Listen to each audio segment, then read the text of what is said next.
আমরা বেশি কথা এখন আর বলি না, জেল থেকে বের হয়ে গেলে আমরা যা করে দিয়েছি, কথা বলাও বেশি আমার মাথা ব্যথা করে। এদের সর্বোচ্চ ঘন্টাখানিক, ঘন্টা 15 মিনিট এইভাবে কথা বলি।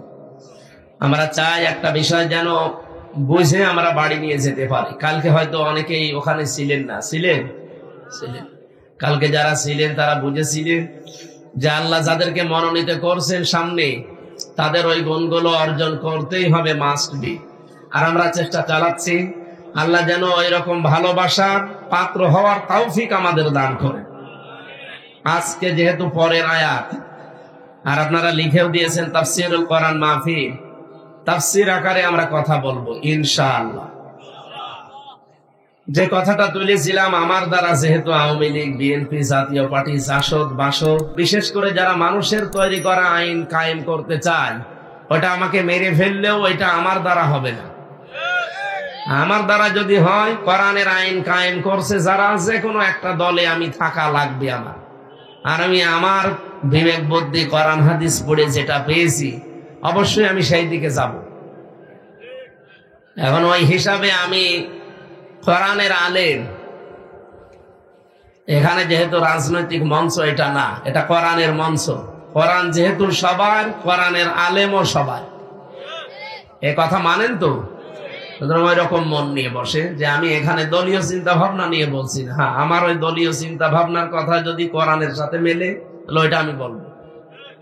আপনারটা মিলছে না, আমি বলবো কি করে? আমি কি বানাবো? খুলনায় ছিলাম একবার মাহফিলে, সভাপতি আমারে বলছে, হুজুর এমন ওয়াজ করবে, মাটির নিচের ওয়াজ, ওপরের কোনো ওয়াজ করার দরকার নেই, কারণ এখন দেশের অবস্থা ভালো। মাটির নিচের ওয়াজ করলে টিকতে পারবে? মাটির নিচে তো একেবারে সরুই রাজনীতি দিয়ে। আমার রব বোকা, তোমার রব কে? রব মানে কি শুধু আল্লাহ? রব মানে 5টা বিষয় আপনাকে একেবারে পঙ্খানো হিসাব নিকাশ করে দেওয়া লাগবে। রব মানে সৃষ্টিকর্তা। সৃষ্টিকর্তা হিসাবে আমরা অনেকেই আল্লাহকে মানি না। কি আমি কি বেশি বললাম? আপনি বুঝেছেন এই বিষয়টা? সৃষ্টিকর্তা হিসাবে আল্লাহকে আমরা অনেকেই মানি না। যদি মেনে নিতাম তাহলে ফসলে বরকত হয়। আর অনেকে বলে যে মা দুর্গা গজে চড়ে এসেছে, এই জন্য ফসলে বরকত হয়েছে।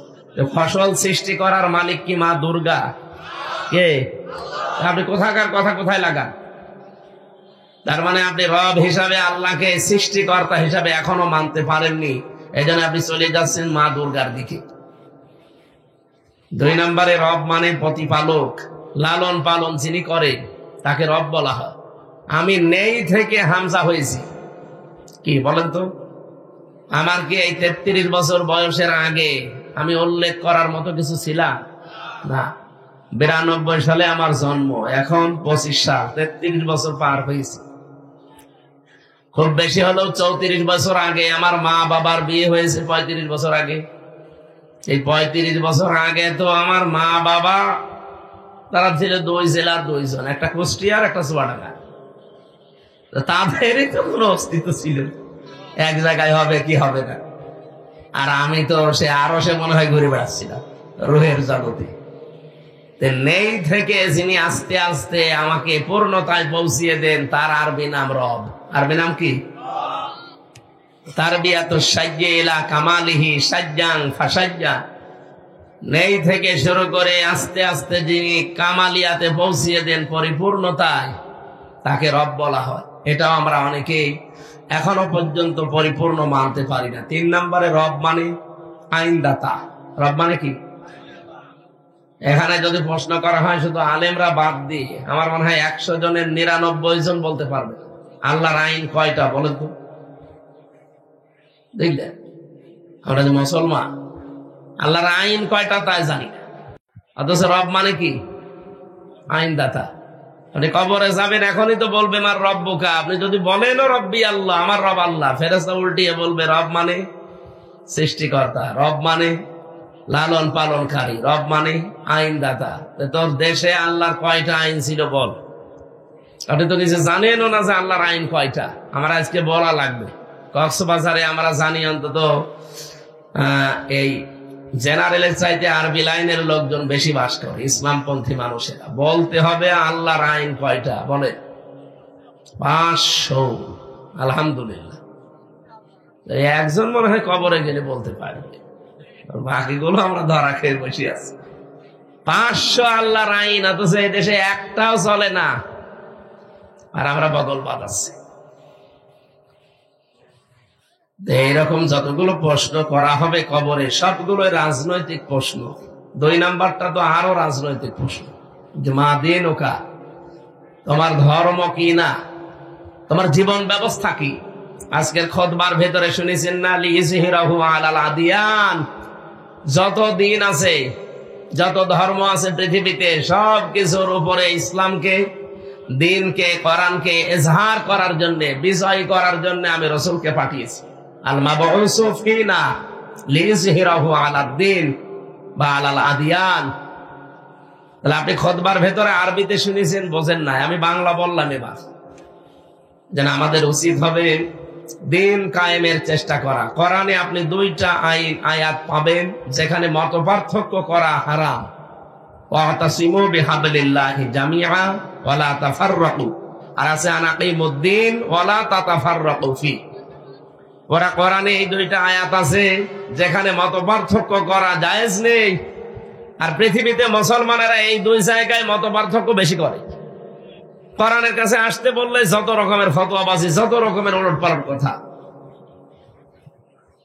আপনি দেখেন সারা বাংলাদেশে অন্তত কোরআনের দিকে যারা দাওয়াত দেয়, কোরআনের দিকে আসতে বলে, তাদের বিরুদ্ধে ফতোয়া বেশি।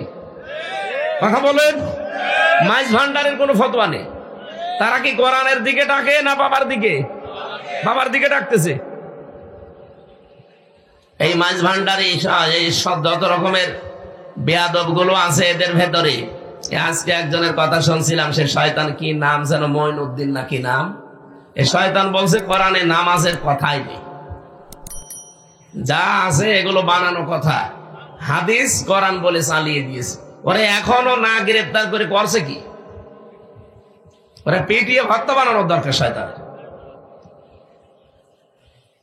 এই বাংলাদেশ সহ বিশ্বে আমরা দেখতে পাচ্ছি যারা কোরআন বাদ দিয়ে ডাকে তাদের কোনো সমস্যা হচ্ছে না, কোরআনের দিকে ডাক দিলে বিভিন্ন রকমের ফতোয়া বের হয়, বলে ওদের আকীদা ঠিক নেই। আমি যদি এখন মাইজ ভান্ডারের দিকে ডাকতাম না, আমারে কিছুই হইতো না, কিন্তু আমি কোরআনের দিকে ডাকি, তখন আমারে নিয়ে প্রশ্ন করে, উনি যাই বলো ওনার আকীদা ঠিক নেই।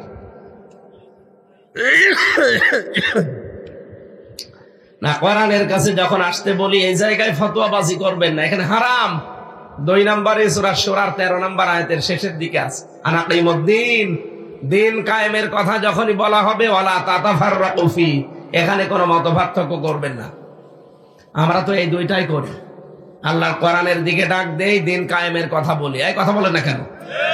আল্লাহ বললেন এই 2 জায়গায় মতপার্থক্য, দলাদলি করা, ফতোয়াবাজি করা জায়েজ নেই, হারাম। আর এই 2 জায়গায় আপনারা বেশি করেন, সুতরাং এটা বন্ধ করা লাগবে। আমি যেহেতু কোরআনের আলেম, 2 নম্বরে প্রশ্ন করলে আপনি ধরা খেয়ে বসে আছেন, আমি দেখতে পাচ্ছি। আমার কথা শোনেন, বিশ্বাস করেন, এই জন্য আপনি এসেছেন। এই কথা বিশ্বাস হয় না কেন? যে মা দিন ওকা বলার পরে আপনি বলবেন দিন আল ইসলাম, আমার দিন ইসলাম। ইসলাম মানে দিনের যতগুলো অর্থ আছে আপনি তো একটাও মানেন না। দিন মানে কিয়ামতের দিন। কিয়ামতের দিন যদি আমরা মানতাম, কোন মানুষ 620টা বাড়ি বানাতে পারত? এই চট্টগ্রামে বানায়নি ভূমি মন্ত্রী। আমি কয়েকদিন আগে মালয়েশিয়া ছিলাম, সিঙ্গাপুরে। ওরা তো মালয়েশিয়াতে সেকেন্ড হোম বানিয়েছে, নাম দিয়েছে সাহেব পাড়া। কি পাড়া? কানাডায় বানিয়েছে বেগম পাড়া। কিন্তু দুর্ভাগ্য, শয়তানরা ওই বাড়ি থাকতে পারে না। বাংলাদেশের 20 লাখ বাঙালি আছে ওই দেশে। যে হোটেলে উঠেছিলাম, হোটেলে উঠে নামিয়ে নিছে, দেখি 2 শয়তান বসে চা খাচ্ছে। কি এখানে? হুজুর আমরা আগেই পালিয়েছি। আপনি পালাইলেন কেন? সাহেব পাড়া বানিয়েছেন, ওখানে থাকবেন না? হ্যাঁ, ওখানে থেকে মায়ের খাবো। এদেশের বহু মানুষ আছে বাংলাদেশের এখানে, যাবি জানে যে ওই পাড়ায় আছি, পিটিয়ে আমাদেরকে একেবারে ভর্তা বানিয়ে ফেলে। এই জন্য আমরা ভয়তে ওখানে যাই না। বিভিন্ন হোটেলে আসি চুরি চুরি করি। কতদিন থাকবেন এইভাবে? একটা জীবন হইল। আজ 8 মাস 7 দিন 6 দিন হয়ে গেল। 8 মাস 5 দিন হয়ে গেল আজকে। এতদিন এইভাবে চুরি চুরি করে থাকা যায়? এমন কাজ কেন করতে গেলেন যে নিজে এখন এলাকায় থাকতে পারেন না?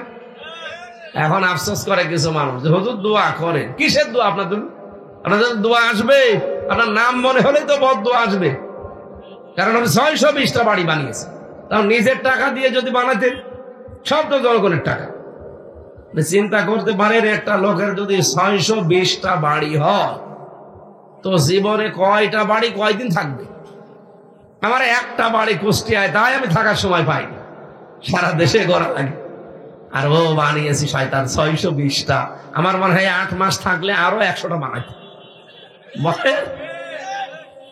এখানে কিয়ামতে যদি বিশ্বাস থাকতো এই লোকটার, এরকম দুর্নীতি করতে পারতো।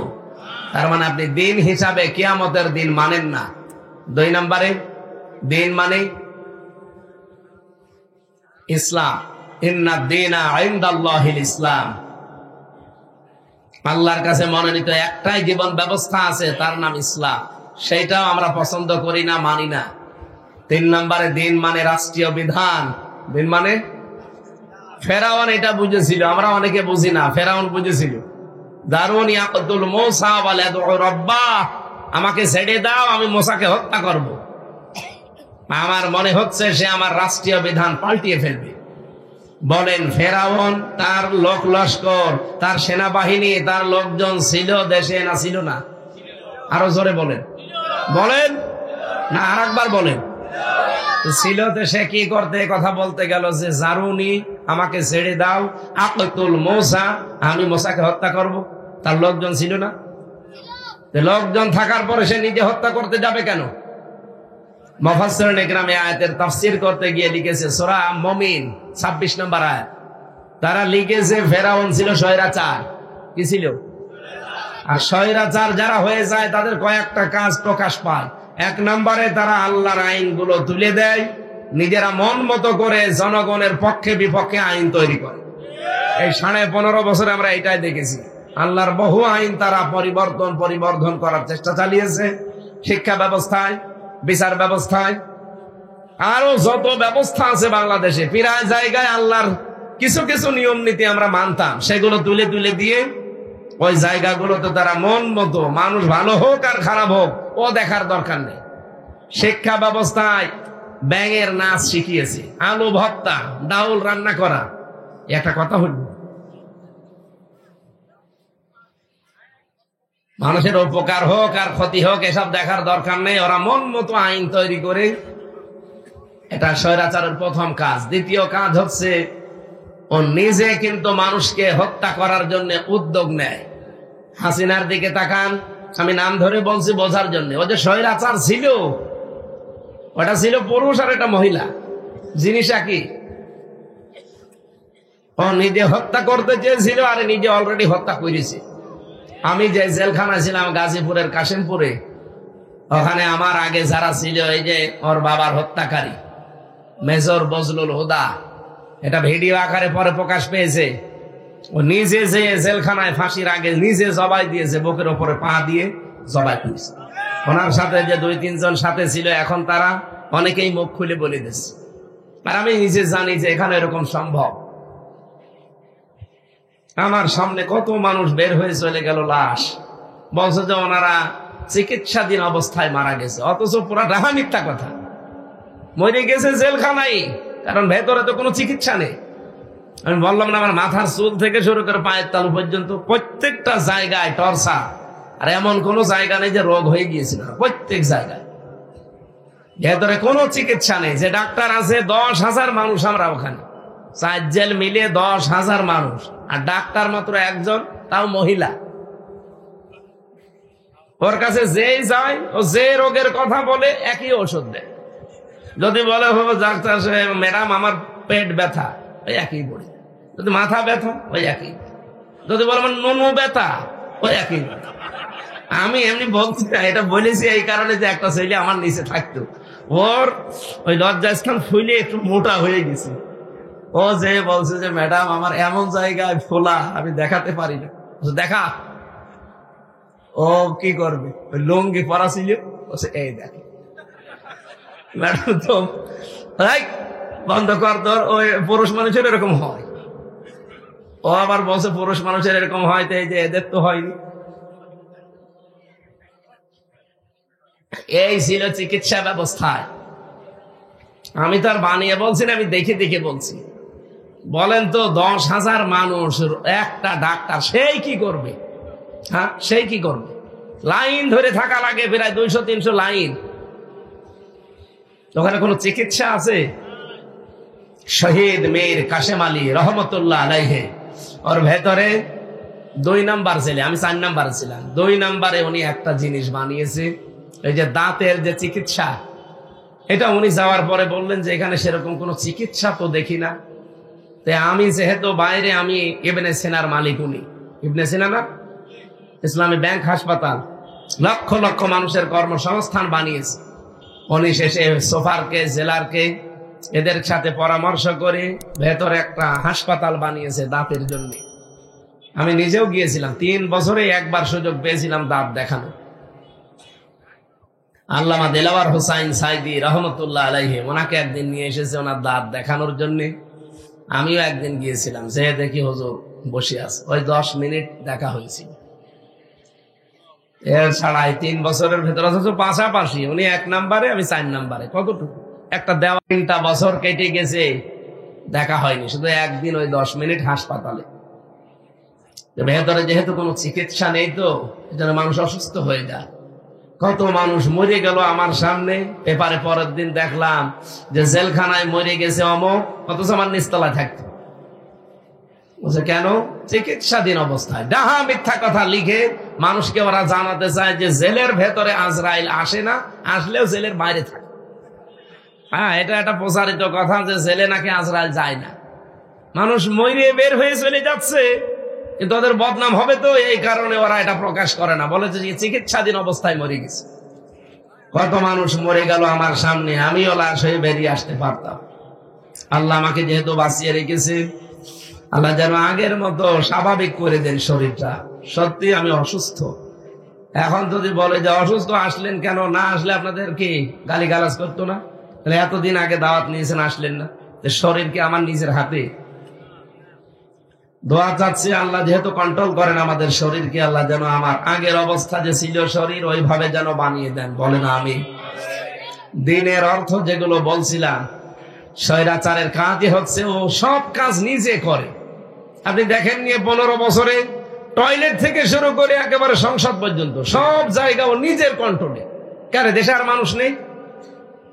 কথা বোঝেন? সব কাজ নিজে করব, এটা ছিল ফেরাউনের অভ্যাস। ও বলেছিল আকতুল মূসা, আমাকে ছেড়ে দাও, আমি হত্যা করব। কেন? তোর লোকজন নেই? তাহলে দিনের অর্থ সে বুঝেছিল। আজ বাদ দিলা দিন আকম, আমি মনে করছি যে আমার রাষ্ট্রের বিধান সে পাল্টিয়ে ফেলবে।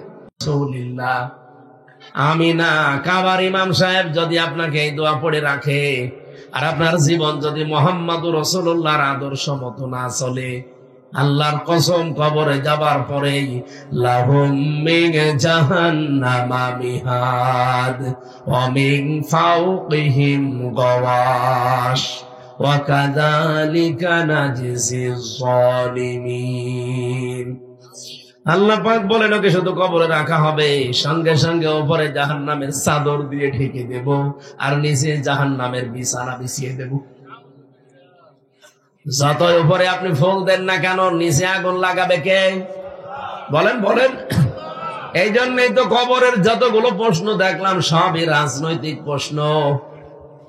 আমি যদি রাজনীতির কথা কোরআন দিয়ে বলতে চাই, আর আপনি যদি বলেন না কোরআনের সাথে রাজনীতির কোন সম্পর্ক নেই, বলবেন না, এটা আর আগস্টের 5 তারিখের আগে নেই, এখন এপ্রিলের 11 তারিখ।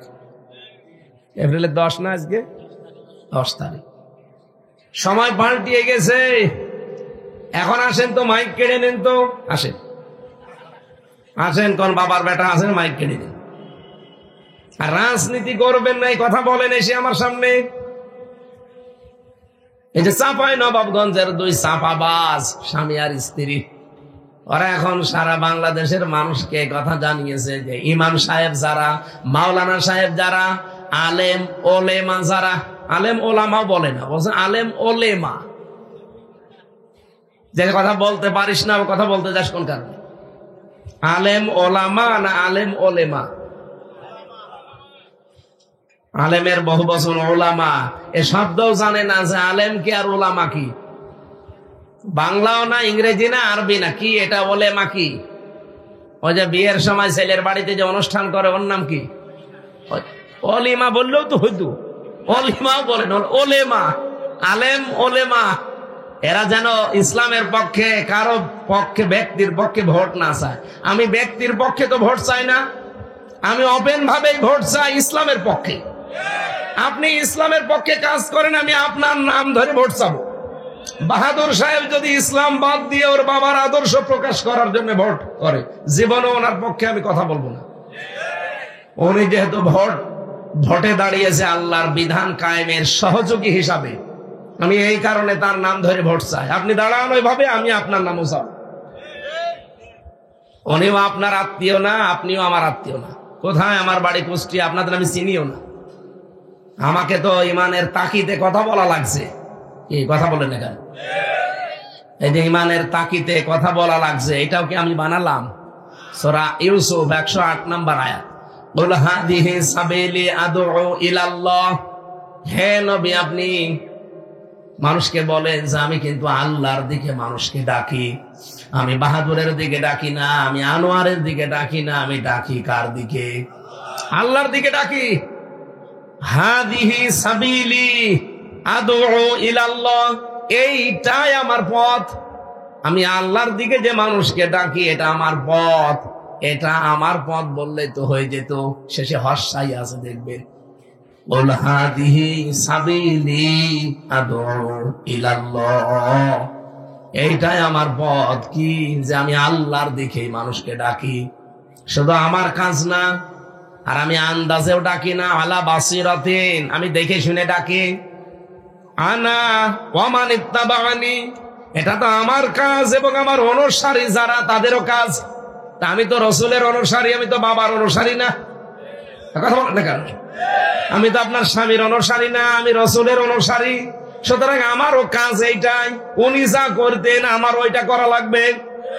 উনি যেহেতু আল্লাহর দিকে ডাকতেন, আমিও ডাকবো আল্লাহর দিকে। ওমা আনা মিনাল মুশরিকিন, আর বলেন যে আমি মুশরিক না। আপনি তো গেলে শিরিক করবেন, আল্লাহর আইনের পাশে আর একটা আইন তৈরি করে শিরিক তৈরি করবেন। আর আমি তো ঘোষণাই দিয়ে পথে নেমেছি যে আমি মুশরিক না। এই জন্য কাবা শরীফ তাওয়াফ করে সর্বশেষ যেটা বিদায় তাওয়াফ, আসার সময় সর্বশেষ এই কথাটা বলা লাগে, লাব্বাইক আল্লাহুম্মা লাব্বাইক লা শারীকা লাকা লাব্বাইক ইন্নাল হামদা ওয়ান নি'মাতা লাকা ওয়াল মুলক লা শারীকা লাকা লাব্বাইক। সর্বশেষ বিদায় তাওয়াফে মানুষ এই কথা বলে আসে। এখানে হাজী যারা আছে যদি থাকে জিজ্ঞাসা করেন, সর্বশেষ আপনাকে এই কথা বলাই লাগে, সর্বশেষ তাওয়াফের শেষ কথা যে লা শারীকা লাকা লাব্বাইক।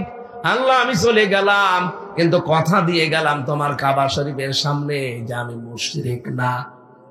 আমি বলেন মুশরিক মানুষ কখন হয়? যখন শিরিক করে। কি কথা বলেন না কেন? মুশরিক মানুষ কখন হয়? যখন শিরিক করে। আর শিরিক কি?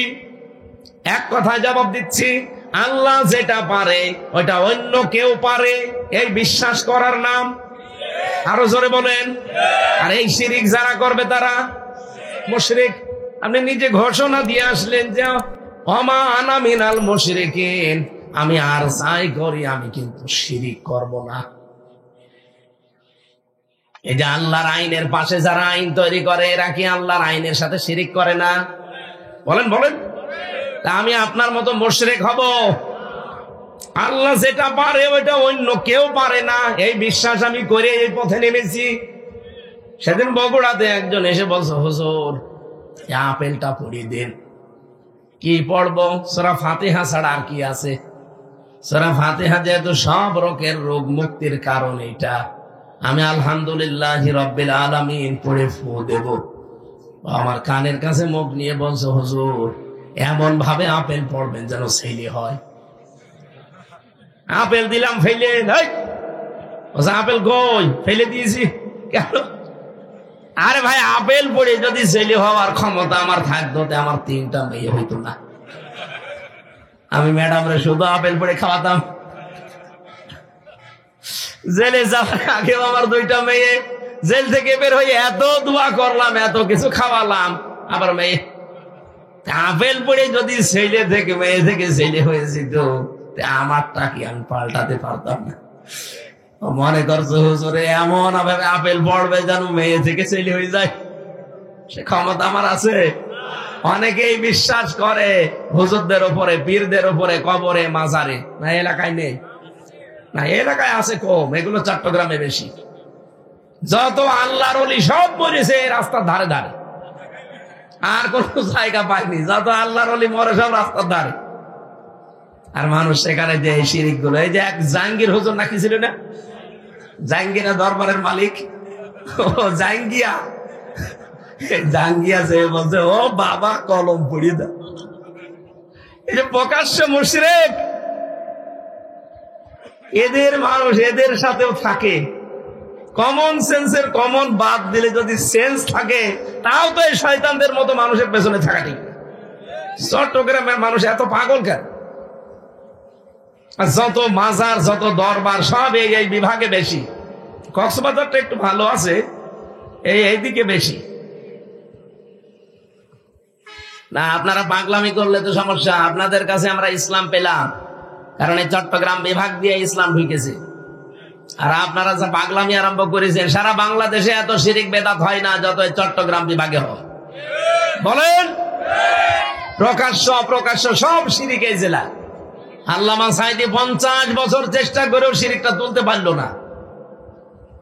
এখনো পর্যন্ত শয়তানের দৌরাত্ম্য বাড়তে আছে। নূরে বাংলা বের হয়, দরবারিয়া জাহাঙ্গীরিয়া বের হয়, এরপরে আরো এই যে নজিবুল বশর, মহেশ ভণ্ডারী, এগুলো আঘাত থেকে গোড়া পর্যন্ত পিটানো দরকার। সাধারণ জালেমের 5টা গোলাম ছিল। বলেন তো এখন বাস্তবতায় যারা ফিলিস্তিনে আছে, ওই জায়গা যে ধ্বংস করে দিয়েছে, পুরা গাজা, পুরা রাফা একেবারে মাটির সাথে মিশিয়ে ফেলেছে। গাজা আর রাফা নামে এ পৃথিবীর মানচিত্রে এখন আর কিছু নেই। অথচ যে আলাউদ্দিন জিহাদি, এরপরে হাসানুর রহমান, কি মাঝ ভান্ডারী, নকশবন্দি, কি কি নাম, শয়তানদের নামও এমন যে উচ্চারণ করা কঠিন। এরা নাকি 3 জন গেছে এসে ফিলিস্তিনে বাইতুলকে আল আকসা মসজিদের সামনে ভিডিও করছে। ডাহা মিথ্যা কথা। ইহুদিদের একেবারে 5টা গোলাম এগুলো, এরা প্রকাশ্য মানুষের ঈমান ধ্বংস করার জন্য পেছনে নেমেছে। তারা দেখছে বাংলাদেশ সহ বিশ্বের বিভিন্ন জায়গায় এই ফিলিস্তিনদের নিয়ে মুসলমানেরা ফুটে উঠেছে। কি করা যায়, এরকম কিছু দালাল মৌলবি লাগিয়েছে। মানুষকে ঠান্ডা করো যে না কিছু হয়নি, 500 কিলোমিটারের ভেতরে কোনো সমস্যা নেই। অথচ গাজা আপনি দেখান, রাফা দেখান, চিহ্ন পর্যন্ত নেই।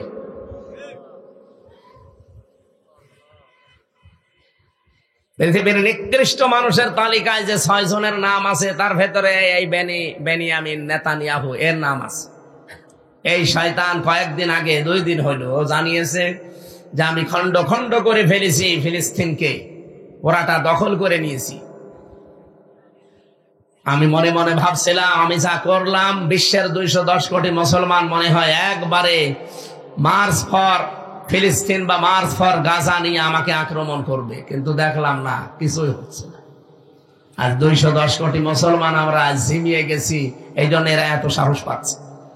আজকে 10 তারিখ, কালকে 11, পরশু দিন 12 তারিখে বাংলাদেশের সব আলেম ওলামা, সব ঘরানার, সব মুসলমানেরা ঢাকায় জমায়েত হয়ে বিশ্বের মানচিত্রে দেখাবে 12 তারিখে।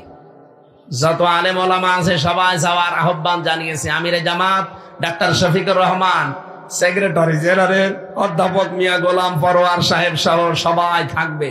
সব ধরনা, চরমনায়ের পীর সৈয়দ মুফতি রেজাউল করিম এবং অন্যান্য যত বড় বড় ইসলামিক স্কলার আছে, ডক্টর মিজানুর রহমান আজহারি ভাই সহ সবাই যাবে। আপনারা সমর্থ থাকলে যাবে। পৃথিবীর মানচিত্রে অন্তত আমরা দেখাতে চাই যে আল্লাহ পৃথিবীর কেউ না জানুক, তুমি একটু দেখো।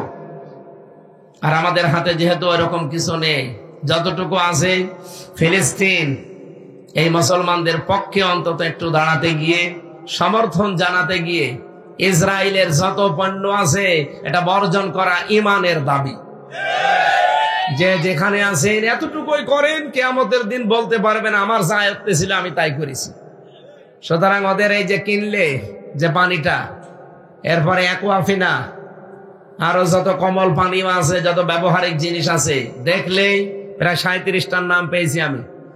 ইসরায়েলের পণ্য আমাদের এখন থেকেই 100% বর্জন করে ওখানে দেশি পণ্যের যে তালিকা দেওয়া আছে ওইটাকে, এটা কিনলে এই টাকাটা আপনার দেশের কাজে লাগবে।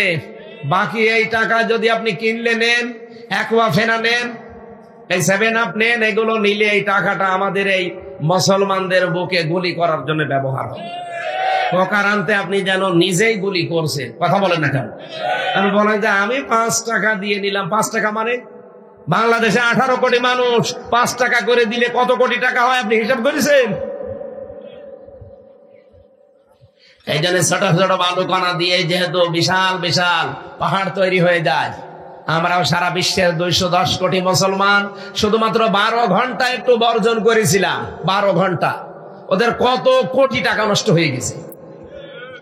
আজকে জয়শঙ্কর ভারতের সকালবেলা স্ট্যাটাস দিয়েছে সংবাদ সম্মেলন করে, যে পৃথিবীতে বাংলাদেশের সবচাইতে বড় বন্ধু ভারত, আমাদের চাইতে বন্ধু এই পৃথিবীতে বাংলাদেশের আর কেউ নেই।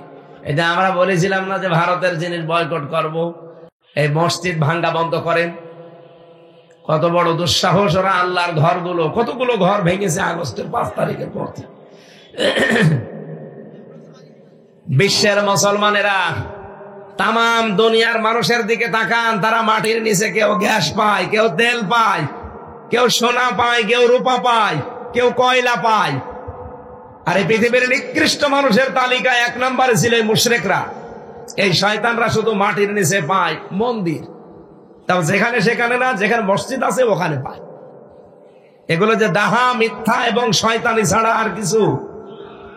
আমরা কি বলতে পারতাম না রামু বৌদ্ধ মন্দিরের নিচে 1000 বছর আগে এখানে মসজিদ ছিল, এটা ভেঙ্গে গড়িয়ে মসজিদ বানাবো? আমাদের ধর্মে ওইটা নেই। লাইক রাহা ফিদ্দিন, আমরা বাড়াবাড়ি জোর জবরদস্তি আমাদের ধর্মে নেই। আর আপনারা কি ধর্ম পালন করেন যে সব খালি দখল, খালি দখল। সুতরাং পৃথিবীর এই ইহুদি ধর্ম, এই যে হিন্দুদের এই ধর্ম, বৌদ্ধদের ধর্ম, খ্রিস্টানদের ধর্ম, সবগুলো ভুয়া ধর্ম এখন। কারণ এগুলো সব দখলদারিত্বের ধর্ম। একটাই মাত্র ধর্ম পৃথিবীতে আছে যে ধর্মে কোনো দখলদারিত্বের অনুমতি নেই, তার নাম কি? কালকে আমি ওই জায়গায় হাদিসও পড়েছিলাম ব্যাখ্যায়, মানিদ্দাগা মা লাইসা লাহু ফালাইসা মিন্না, যারা জোর জবরদস্তি করে দখল করে নেয়, নবীজি বলেন তারা আমার উম্মত না। 2 নম্বরে ওয়ালিয়াতা বাব্বা মাকাদাহু মিনান নার, সে যেন জাহান্নামে নিজের একটা টিকিট বুকিং করে রাখে। সুতরাং পৃথিবীর এই মুশরিকরা, এই হিন্দুরা, এই ইহুদিরা, এরা জাহান্নামে যাবে, এটা নবীর হাদিস দ্বারা প্রমাণিত। কারণ এরা সব এখন দখলদার। 1940 সালে আপনাদের এই রোহিঙ্গাদের মতো 1940 সালে এই ইসরায়েলকে আশ্রয় দিয়েছিল থাকার জন্য ফিলিস্তিনিরা। ওরা কি ভুল করেছিল? ওরা নাই মানবতার খাতিরে ইসলামে যা আছে নিয়ম মানতে গিয়ে আশ্রয় দিল। আর আপনি এখন তাদেরকেই ঘর বাড়ি ছাড়া করে নিজের সব দখল করে নিচ্ছে। আপনি মানুষ, পৃথিবীর এই নিকৃষ্ট মানুষ, এই নেতানিয়াহু, গাজা যেদিন মাটির সাথে মিশে গেছে ওই দিনে আমি নিয়ত করেছি, আল্লাহ ও যদি মরে যায় এখনই আমি একটা গরু জবাই করবো। অলরেডি একটা গরু কিনেছি 4-5 দিন আগে, গরু কিনেছি। ও মরে গেলে আমি সত্যি জবাই করব। আগে মনে মনে করছিলাম যে আর একজন আছে, ও মরে গেলে গরু জবাই করব, এখন তারে বাদ দিয়েছি তালিকা থেকে। সেও তো বসে নেই। সে আগস্টের 5 তারিখের পর থেকে এই 8 মাস 5 দিন এর ভেতরে প্রায় 27টা ইস্যু তৈরি করে বাংলাদেশকে অস্থিতিশীল করার চেষ্টা ছিল, একটাও কাজে লাগে না। কাজে কেন লাগে না আমি গতকালকে বলেছিলাম, আমি তো বারবার রিপিট করতে পারি না। ভোগ করবে, তার জন্য 70টা অপমান আল্লাহ রেডি করবে। কোন আয়াতের ব্যাখ্যা বলেছিলাম? এই যে বাহাদুর সাহেব ছিল, ফাইন্না মাআল উসরি ইসরা, ইন্না মাআল উসরি ইসরা। উসরুনের আগে আলিফ লাম আছে নির্দিষ্ট, এটা মারেফা। আর ইসরার আগে আলিফ লাম নেই। আল্লাহ বলেন অবশ্যই কষ্টের সাথে সুখ। বলেন কিন্তু কষ্টের কথা বলতে গিয়ে আল্লাহ তাআলা নির্দিষ্ট করে দিলেন যে একটা কষ্ট। কিন্তু ইসরা সুখ দেওয়ার ক্ষেত্রে আল্লাহ নির্দিষ্ট করেন, এটা না কেরা অথবা অনির্দিষ্ট।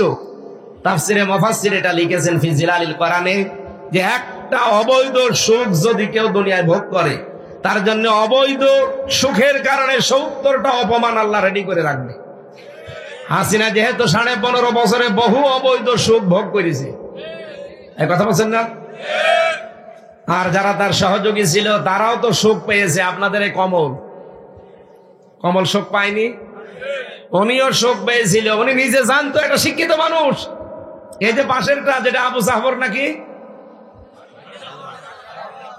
মীর জাফর, বাটি জাফর, যে জাফরই হোক, এরকম জাফর সাইমুম সহ প্রত্যেকেই জানতো যে সরকার অবৈধ সরকার, ভোটের সরকার না, এ নিশিরাতের সরকার, এ দিনের ভোট রাতে করে, এমনি 154 জন ঘোষণা দেয়। আপনি জানেন যে ও অবৈধ, ওই রকম অবৈধ জায়গায় আবার গলা বাড়িয়ে বলছে আমিও এমপি হব।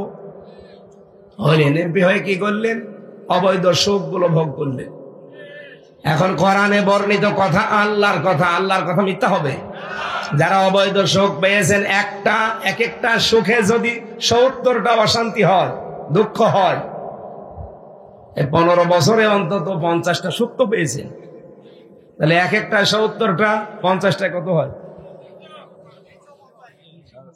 ৩,০৫০, ৩,৫০০, ৩,৫০০ দুঃখ পাবেন, ক্ষতি হবে, অশান্তি পাবেন, তারপরে বলবেন যে আমি চট করে ঢুকে পড়বো। আর আপনার এখনো কিছুই হয়নি, আপনি একবারে বলছেন যে আমি চট করে ঢুকে পড়বো। কিসের চট করে? আগে ওইগুলো নেবেন না, করার নাই তো মিথ্যা হয়ে যাবে। কথা বলেন না কেন? মাস্ট বি, এটা আল্লাহ ঘটাবেই। দুনিয়ায় যারা অবৈধ সুখ পেয়েছে একটা, তার ক্ষতি হবে, দুঃখ পাবে কয়টা? সুতরাং যারা পেয়েছেন তারা রেডি হন দুঃখ পাওয়ার জন্য। আর যারা কষ্ট করেছেন একটা, তারা ৭০টা শান্তি পাবেন। আমি ভিকটিম, আমি নিজে 3 বছর, আমার মতো হাজার হাজার লক্ষ লক্ষ হানসা এই দেশে, যারা অবৈধভাবে যারা কষ্ট সহ্য করেছি আমরা, একটা কষ্টের কারণে যদি আল্লাহ ৭০টা সুখ দেয়, অন্তত 50টা কষ্ট সহ্য করলে ৩,৫০০ সুখ আল্লাহ আমাদেরকে দেখাবে। আর আমরা সবচাইতে বড় সুখ পাবো তখন যখন দেখবো ৫৬,০০০ বর্গ মাইলে কোরআন দিয়ে চলছে।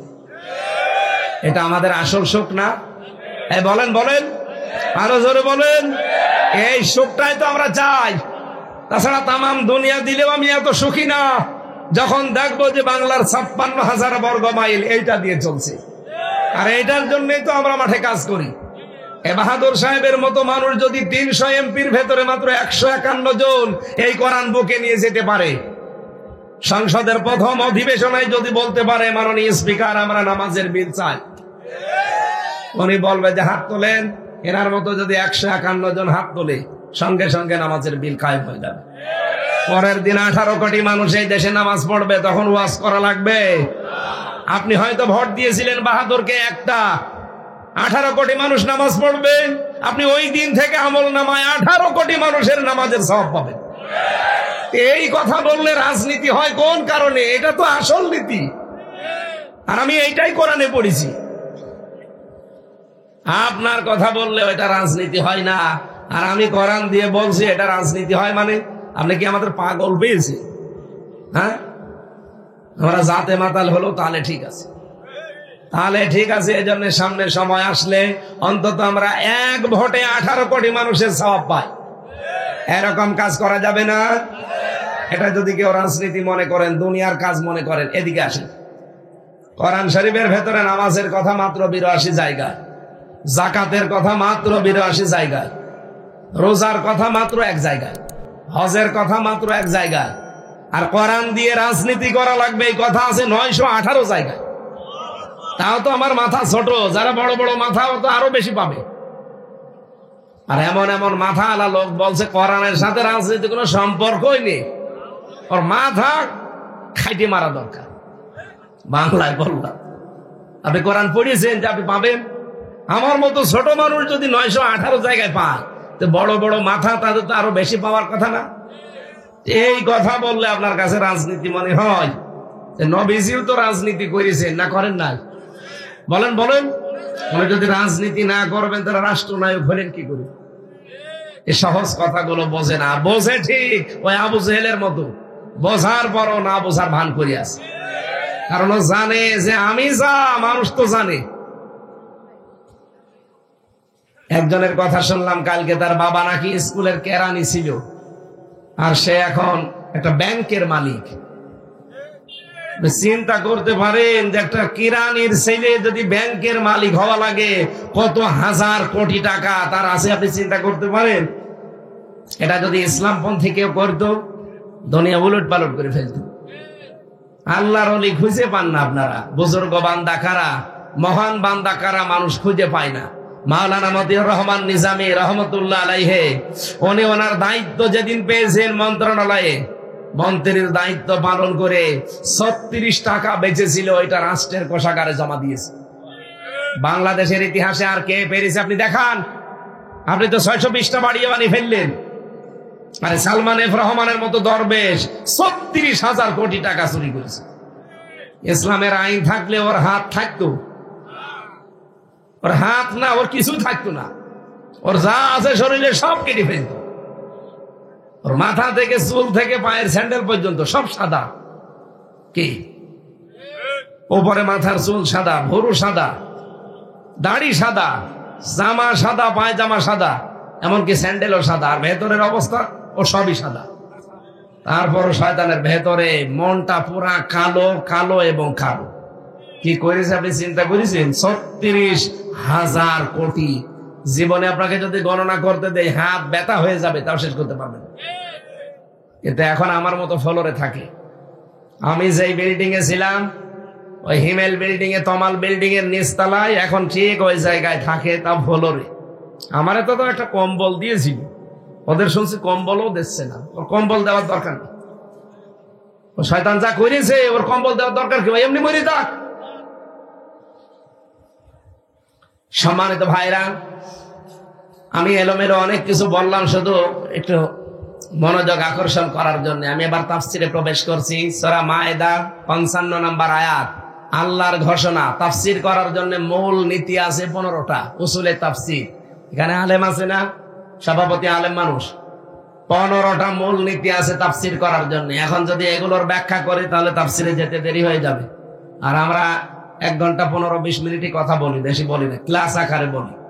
আমরা সরাসরি আয়াতে চলে যাচ্ছি। আল্লাহ রাব্বুল আলামিন বলেন, ইন্নামা, অবশ্যই। শোনেন, এখানে অন্তত এই পয়েন্টটা বলা দরকার।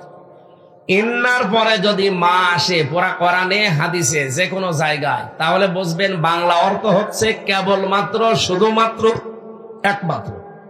বোঝা গেছে? যেখানেই দেখবেন কোরআনে এমন আল্লাহ শব্দ দিয়েছেন, একটা বুঝলে আপনি 50টা বুঝে ফেলবেন। ওই যে কুল ইন্নামা আনা বাশারুম মিসলুকুম, ইন্না মা আছে না, এই মা ইন্নার সাথে যোগ হলেই বাংলা অর্থ কি দাঁড়ায়? কেবলমাত্র। হে নবী, আপনি বলেন যে আমি শুধুমাত্র, কেবলমাত্র, একমাত্র তোমাদের মতো মানুষ। পার্থক্য ইউহা ইলাইয়া, আমার কাছে ওহী আসে, তোমাদের কাছে আসে না, এটা পার্থক্য। বাকি আরো যে পার্থক্য আছে এই আয়াতে নেই। তাহলে এখান থেকেও আল্লাহ ওইটা জানিয়ে দিয়েছেন, ইন্নামা, একমাত্র, কেবলমাত্র, শুধুমাত্র, ওয়ালিয়ুকুমুল্লাহু ওয়া রাসূলুহু, তোমাদের অলি, তোমাদের বন্ধু, তোমাদের অভিভাবক, তোমাদের গাইডলাইন দাতা। এখানে যেহেতু একটা শব্দ আমরা পেয়েছি, অলি, কি পেয়েছি? আরো জোরে বলেন। অলিয়্য কা যদি আল্লাহ দিতেন তাহলে হয়তো শুধু নবীজি একা এ আয়াতের মুখাতেব হতেন, কিন্তু আল্লাহ কম দিয়েছে। কম মানে এটা জমির, এটা বহুবচন, পৃথিবীর সব মানুষকে আল্লাহর উদ্দেশ্য করে জানিয়েছেন, ইন্নামা ওয়ালিয়ুকুমুল্লাহু ওয়া রাসূলুহু, একমাত্র তোমাদের বন্ধু, তোমাদের অভিভাবক, তোমাদের গাইডলাইন দাতা এই পৃথিবীতে আছে একমাত্র তোমাদের জন্য আমি আল্লাহ। কে? আরো জোরে বলেন। 2 নম্বরে তোমাদের বন্ধু হবে আমার রাসূল, আমার। 3 নম্বরে ওয়াল্লাযিনা আমানু, যারা ঈমানদার তারা তোমাদের বন্ধু। আল্লাহ পাক বলেন, ঈমানদারকে যদি বন্ধু হিসাবে পেতে চাও, আল্লাহকে রাসূলকে বন্ধু হিসাবে পেতে হলে হয়তো এরকম প্রশ্ন আসবে না, কেউ তোমাকে প্রশ্ন করবেও না। কিন্তু যদি ইমানদারকে বন্ধু হিসাবে গ্রহণ করতে চাও, অনেকে প্রশ্ন আসতে পারে ওই ইমানদার কিনা। যে ইমানদারের ভেতরে পৃথিবীতে 3টা কাজ আপনি দেখবেন, তার সাথে আপনার বন্ধুত্ব করা লাগবে। 1 নম্বরে আল্লাযীনা ইউকিমুনাস সালাহ, যে ইমানদার নামাজ কায়েমের জন্য আন্দোলন করে। ওয়ায়ুতুনাজ যাকাত, যারা যাকাত ভিত্তিক অর্থনীতির জন্য চেষ্টা করে। অহুম রাকিউন, যারা রুকুকারীদের সাথে রুকু করে, তার মানে জামাতবদ্ধ হয়ে যারা নামাজ পড়ে। এবার আসেন আমরা এই 3টা শব্দের ব্যাখ্যা করব, যেহেতু এর পরে আরেকটা আয়াত পড়েছিলাম, ওয়ামাইয়াতাওয়াল্লাল্লাহা ওয়া রাসূলাহু, যারা এভাবে আল্লাহ এবং রাসূলের দিকে ফিরে যায়, ওয়াল্লাযীনা আমানু, এবং ঈমানদারদেরকে বন্ধু হিসাবে মেনে নেয়, ফা ইন্না হিজবাল্লাহি হুমুল গালিবুন, আর আল্লাহর দল এরা বিজয়ী। কে বলছেন? আল্লাহ পাকের তেলাওয়াত গীত আয়াতের বাংলা অর্থ আমাদের মাতৃভাষা এটা ছিল। এবার আমরা ব্যাখ্যায় যাচ্ছি। প্রথম, আমাদের বন্ধুকে, আরো জোরে বলেন তো, আল্লাহকে বন্ধু হিসাবে বললেই হবে? তাকে যদি কেউ বন্ধু হিসাবে পেতে চায়, তার প্রথম নাম্বারে গুণ থাকা লাগবে আল্লাহু ওয়ালিয়ুল্লাযীনা আমানু। আল্লাহ বলেন যারা ঈমান আনে, আমি আল্লাহ নিজেই তাদের বন্ধু হয়ে যাই। তাহলে আল্লাহকে বন্ধু হিসাবে পেতে হলে কি করা লাগবে? এই পৃথিবীতে 850 কোটি মানুষ, এখন মাত্র 210 কোটি মুসলিম, এরা আল্লাহর বন্ধু। বাকি যা আছে সব আল্লাহর শত্রু। বলেন বলেন। এখন আল্লাহ যদি কারো বন্ধু হয়, আমি মনে করেন আজকের সভাপতির সাথে বন্ধুত্ব করলাম, আমি বন্ধু হিসাবে আমার কিছু দায়িত্ব ওনার প্রতি আছে, আর আমার প্রতি ওনার কিছু দায়িত্ব। বলেন বলেন। আল্লাহ যে সূরা বাকারার 257 নম্বর আয়াত, আল্লাহ নিজে দলিল দিচ্ছেন যে আমি কি করব আমার বন্ধুর সাথে, জানো? ইখরিজুহুম মিনাজ যুলুমাতি ইলান নূর, আমি আল্লাহ নিজে আমার বন্ধুকে অন্ধকার থেকে বের করে আলোর দিকে নিয়ে যাব। এ দায়িত্ব কার? ভালো করে বুঝবেন। আল্লাহ যেহেতু আপনার সাথে বন্ধুত্ব করেছে, আপনি ঈমান এনেছেন, তাই এখন আল্লাহর দায়িত্ব কি আপনার উপরে? উনি আপনাকে অন্ধকার থেকে বের করে আলোর দিকে নিয়ে যাবে। অন্ধকার মানে মানুষের তৈরি করা আইন, আর আলো মানে কোরআন। বলেন বলেন। কোরআনের 55টা নাম আছে, তার ভেতরে একটা নাম নূর। হ্যাঁ বলেন বলেন। কোরআনের প্রধান নাম 5টা, 55টার ভেতরে 5টা নাম প্রধান। একটা কোরআন, একটা ফুরকান, একটা কিতাব, একটা জিকির, একটা তানজিল। এই 5টা প্রধান নাম। আর বাকি নাম আপনি পাবেন কোরআনে 50টা, তার ভেতরে একটা আছে আন-নূর। قد جاءكم من الله نور, জোরে বলেন আল্লাহু আকবার। আর কক্সবাজারবাসী, যেহেতু আল্লাহ আমার সাথে বন্ধুত্ব করে ফেলেছে, এখন আমাকে আল্লাহ বাঁচাতে চায় বন্ধু হিসাবে। মানুষের তৈরি করা আইন থেকে, অন্ধকার থেকে আল্লাহ আমাকে নিয়ে আসবে। আমার মন মানসিকতা আল্লাহ চেঞ্জ করে দেবে। আল্লাহর কোরআন, আল্লাহর নূরের কাছে আল্লাহ আমাকে নিয়ে আসবে, আমি যেন কোরআনের এই নূরকে প্রতিষ্ঠাকারী হয়ে যাই। এই জন্য বাংলাদেশে যারা আল্লাহর নূরকে জমিনে কায়েম করার জন্য চেষ্টা চালায়, তারা আল্লাহর বন্ধু। আল্লাহ তাদেরকে ভালোবেসে নিয়ে এসেছে। তারাও মানুষের তৈরি করা আইন প্রতিষ্ঠার কাজে ছিল, কিন্তু যখনই তারা ইমানের দাবিতে সত্যবাদী হয়েছে। ইমানের দাবিতে সত্যবাদী কারা? এই পৃথিবীতে যারা ইমান আনার আগে তাগুত ছেড়ে দেয় তারা। আমি একজনের নাম ওপেন ভাবে বলতে পারি, শহীদ আব্দুল কাদের মোল্লা রহমতুল্লাহ আলাইহি। আল্লাহর এই বান্দা কমিউনিস্ট পার্টি করতো। কথা বলছেন না? কমিউনিস্ট আন্দোলন করলো ঢাকা বিশ্ববিদ্যালয়ে, কিন্তু আল্লামা সাজ্জেদ আবুল আলা মওদুদী রহমতুল্লাহ আলাইহির একটা বই পড়ার পর মহান আল্লাহ তাকে চেঞ্জ করে দিয়েছেন। উনি এতদিন মানুষের তৈরি করা আইন প্রতিষ্ঠার আন্দোলন করেছে, ওনাকে আল্লাহ পাল্টিয়ে দিয়েছে।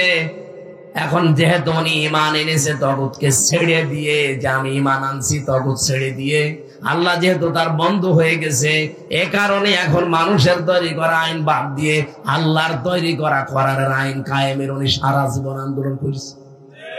এর চাইতে খোলামেলা আর কি বলা যায়? এরপরও আপনি বোঝেন না? যখনই দেখবেন যে আমি মানুষের তৈরি করা আইন প্রতিষ্ঠার কাজে আছি, আপনি বুঝবেন এখনো আপনার ঈমান আনা হয়নি, আপনি আল্লাহর বন্ধু এখনো হতে পারেননি। কারণ আল্লাহ যদি আপনার বন্ধু হয়, আল্লাহ তো কিছু করবে। কি করবে? আপনাকে মানুষের তৈরি করা অন্ধকার থেকে বের করে আলোর দিকে নিয়ে আসবে। এই বাংলাদেশে বহু মানুষকে আল্লাহ নিয়ে,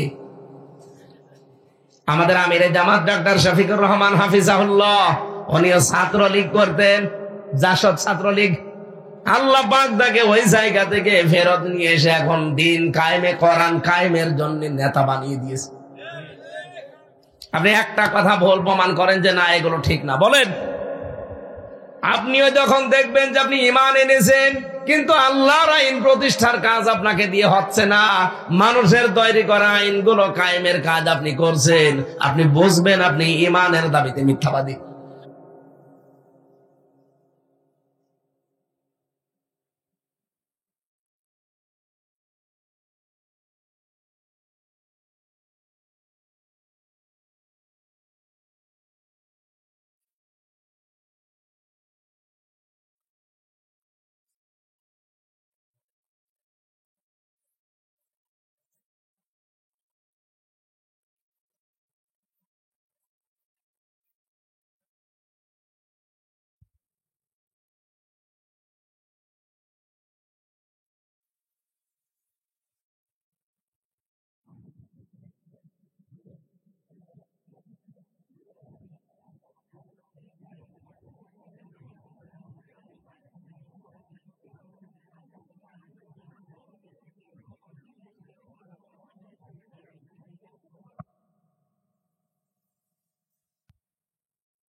বলেন আল্লাহু আকবার। আপনি কি ঈমানের দাবিতে সত্যবাদী? এটা যদি প্রমাণ করতে চান একটা বাড়িতে বাংলায় মিলাবেন। আল্লাহ বলেন ইন্নামা, অবশ্যই, একমাত্র, কেবলমাত্র, শুধুমাত্র আল্লাযীনা, যারা মুমিনুন, ঈমানের দাবি যারা করছে তারা কেবলমাত্র ঈমানদার তারাই আল্লাহর দৃষ্টিতে। কারা? আমানু বিল্লাহি ওয়া রাসূলিহি, যারা আল্লাহ এবং রাসূলকে বিশ্বাস করে। সুম্মা লাম ইয়ারতাবু, এবং এই বিশ্বাসের ভেতরে এক বিন্দু পরিমাণ না, আল্লাহর কোরআনের কাজ করতে গিয়ে তারা এক বিন্দু পরিমাণ ভয় পায় না, সন্দেহ পোষণ করে না। ওয়াজাহাদু, এবং তারা চেষ্টা চালিয়ে যায়, প্রচেষ্টা চালায়, জিহাদ করে। বিআমওয়ালিহিম ওয়া আনফুসিহিম, তাদের জীবন এবং তাদের মাল তারা খরচ করে ফি সাবিলিল্লাহ, আল্লাহর রাস্তায়। উলাইকা হুমুস সাদিকুন, এরা ঈমানের দাবিতে সত্যবাদী। বলেন সুবহানাল্লাহ। এরা তো আল্লাহ ঈমানদারদের সাথে তার বন্ধুর সাথে আচরণ করবে। এবার আসেন তারপরে, আল্লাযীনা কাফারু, যারা কাফের, আউলিয়াউহুমুত তাগুত, তাদের বন্ধু হচ্ছে শয়তান। আপনি যদি তাগুত হয়ে যান, আপনারও বন্ধু একজন হবে কে? আরো জোরে বলেন। এখন শয়তানের তো একটা কাজ আছে আপনার প্রতি, আল্লাহর যেমন কাজ আছে আপনার প্রতি। আমাকে তো এখন আপনি বোম মেরে ফেললেও মানুষের তৈরি করা আইন কায়েমে আপনি পাবেন না।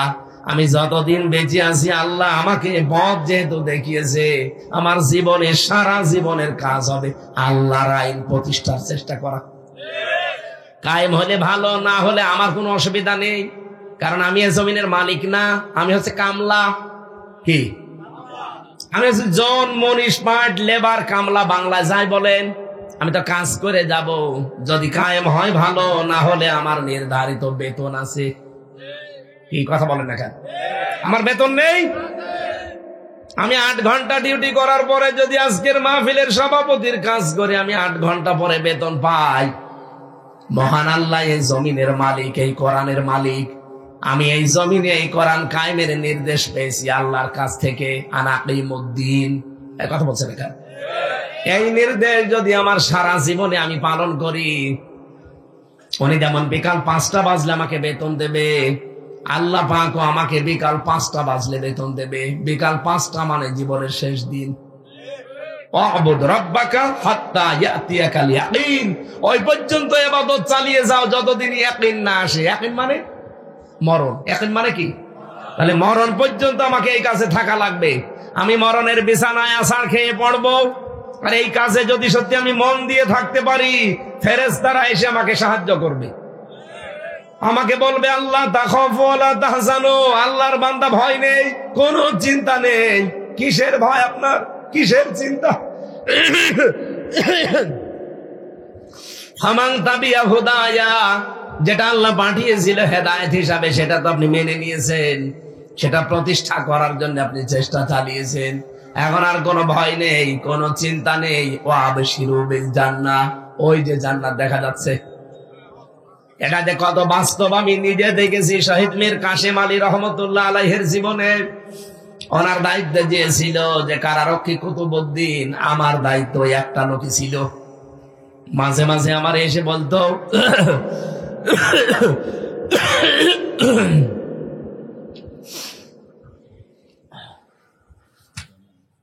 না ঠিক আছে, থাক, একটু পরে দিয়ে।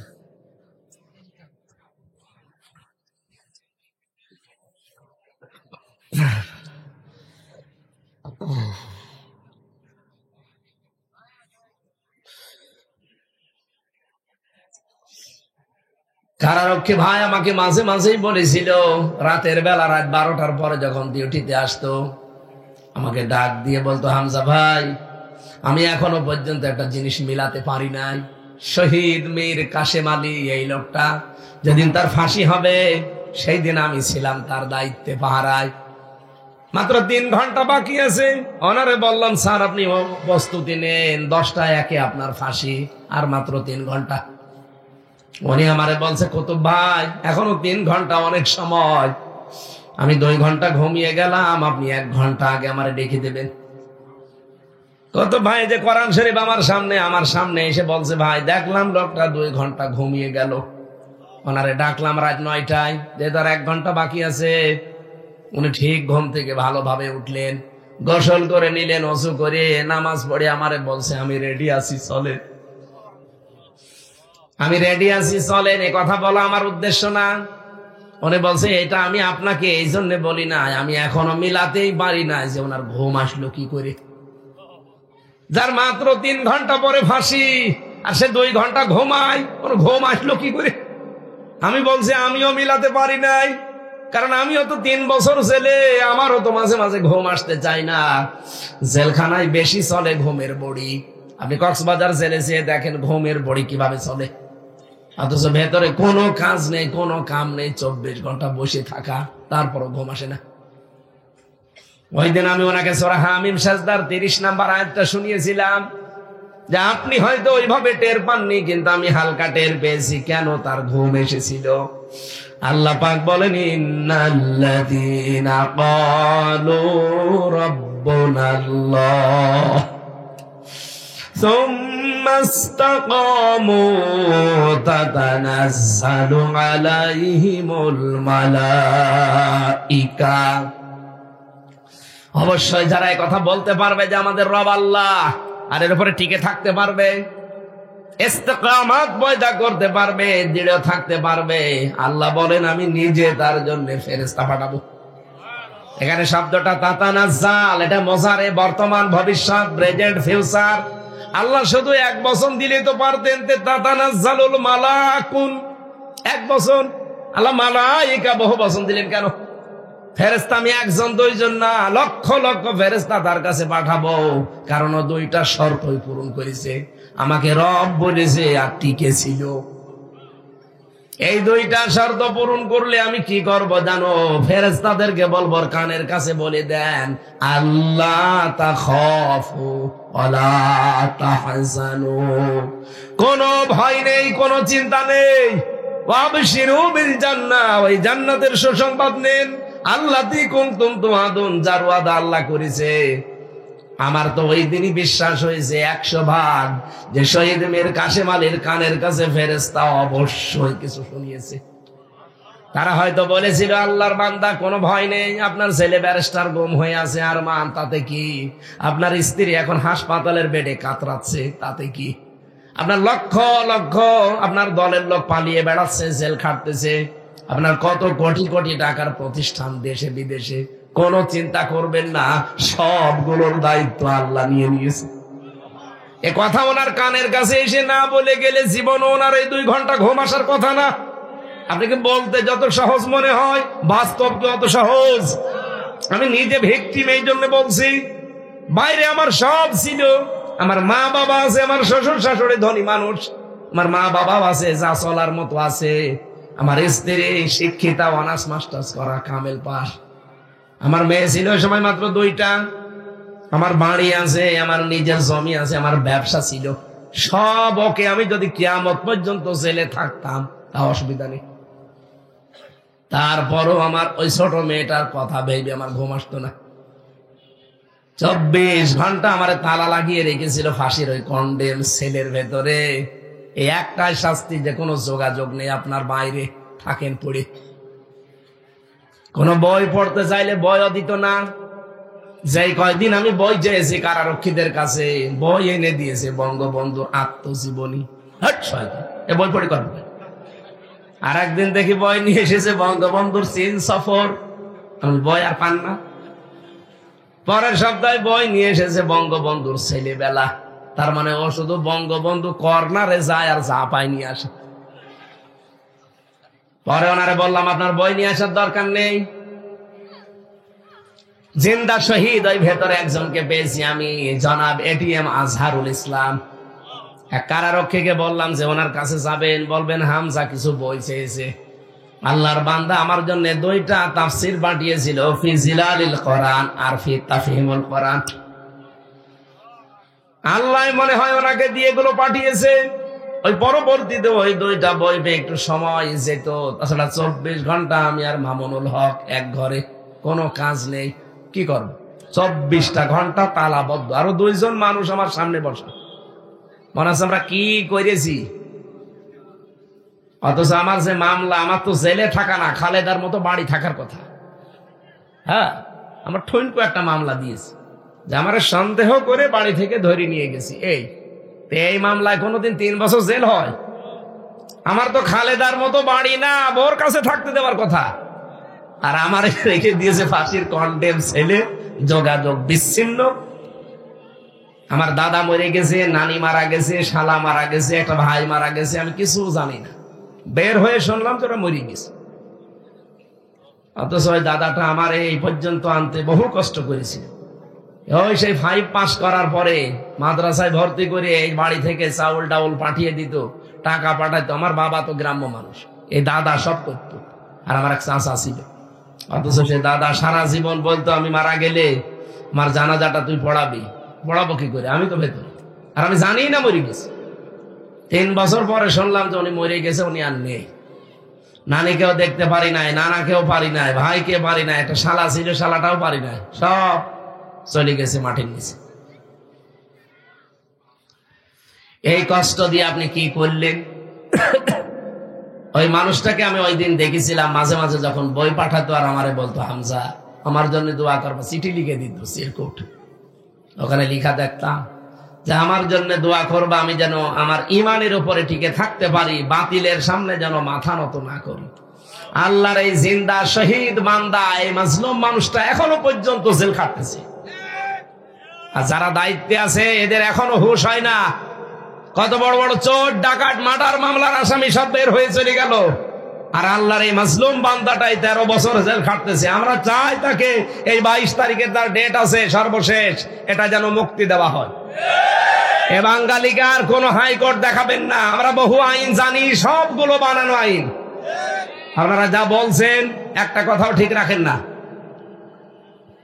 অনেকে এখন কথা তোলে যে ওনার শাস্তি হয়ে গেছে, তো সাজা লেগে গেছে, এই জন্য জামিন দেয় না। সাজা তো তারেক জিয়া সাহেবেরও লেগেছিল। কি কথা বলে না কেন? তার তো 8 বছর সাজা লেগেছিল, তারে জামিন দিলেন কেন? তার মা বেগম ম্যাডাম খালেদা জিয়ার তো 6 বছর জেল ছিল, সাজা লেগে গিয়েছিল, তারে জামিন দিলেন কি করে? তার জামিন এখন অলরেডি বাইরের দেশে পাঠিয়েও দিয়েছেন। তার স্ত্রী ডাক্তার জোবাইদা রহমান, তারও তো 2-3 বছর জেল ছিল, সাজা লেগে গিয়েছিল। তাদেরকে শাস্তি না দিয়ে আপনি বাইরে বের করে দিলেন কি করে? বাইরে বের করে দিয়েছেন, আমি আলহামদুলিল্লাহ, ভালো। কারণ তারা নির্দোষ মানুষ, রাজনৈতিক প্রতিহিংসার শিকার। তাদের চাইতে তো বেশি রাজনৈতিক প্রতিহিংসার শিকার এটিএম আজহারুল ইসলাম। তারে জামিন না দিয়ে এখন হাইকোর্ট দেখাচ্ছেন। আমিরে জামাত এই জন্যই বলেছিল যে আমি স্বেচ্ছায় কারাবরণ করতে চাই। আপনারা তখন আবার উল্টাপাল্টা ফতোয়া দিয়ে বললেন না, বাড়ি যান, আমরা দেখছি। কি দেখলেন? আজকে 10 তারিখ, আর মাত্র 11 দিন বাকি আছে। এই 22 তারিখে ওনার ডেট আছে। যদি ওনাকে মুক্তি দিয়ে বাইরের এই মুক্ত বাতাসে আমাদের সাথে মিশতে না দেন, এবার কিন্তু আর কথা বলছেন না কেন? ইব্রাহিম নবীর পক্ষে যদি একটা ব্যাঙ থাকার কারণে তার প্রসাব পাক হয়ে যায়, এটি আজহারুল ইসলাম একটা মাজলুম মানুষ, তার পক্ষে কথা বললে আপনার জীবন পর্যন্ত আল্লাহ পরিষ্কার করে দেবে। সুতরাং আপনারা চান না সে মুক্তি পাক? কারা চান দেখি? দেখেন তো, হাত তোলেনি কে?